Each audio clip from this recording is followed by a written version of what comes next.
Hey friends, it's Laura with Laura B Floss 2. Welcome or welcome back. I'm so glad you joined me today. Okay, so here we are in my living room. You might be able to see the kitty cat down there. This is the Christmas tree quilt hung. I know you guys have been dying to see this. So this is what it looks like during the daytime. And I do have 35 different ornament hangers on here, so there are actual Christmas tree ornaments. We'll just move in a little bit, don't worry.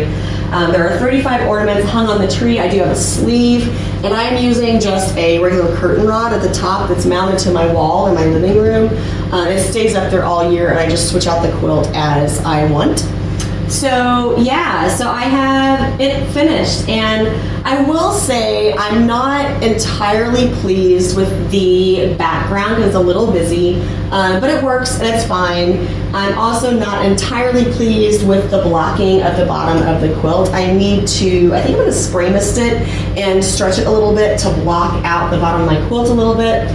It pulled in because I put lots of extra layers of batting behind the tree pieces. So when we quilted it, it just kind of drew up the center of the quilt.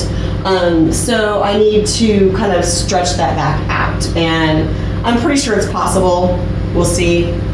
But I'm going to move you in closer so you can see the ornaments a little better, and so you can see the hangers, and so you can get a general idea. If you're interested in this tree, I do have an entire video series on the channel. Just look for Christmas tree quilt or projector quilt, and both of those will take you to the series, and I will also leave a link in the description box below. So I'm going to move you in closer so you can see the ornaments. All right, so here we are at the top of the tree. And you can see that I put jean tack buttons on the quilt, and the ornaments just simply hang from them.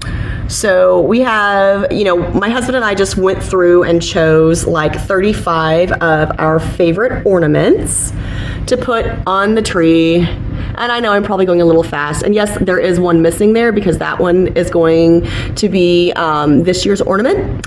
So it's reserved. We're planning on taking a little trip, and we'll be getting an ornament during that trip. So yeah, here are all of our ornaments that we selected for our tree. And again, we'll pan out a little bit so you can see the entire thing. I am really happy with how this turned out overall, right? Like the two things that I pointed out, I'm kind of bummed that the bottom of the quilt isn't completely level and square, but the cat doesn't seem to mind. And like I said, the background's a little busy. If I had to do that over again, I probably would have just used, tone on tone, maybe.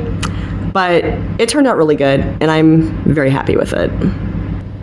Until next time, I hope you find joy in all you do. Carve out some time for crafting and creating, and make sure it's always happy stitching.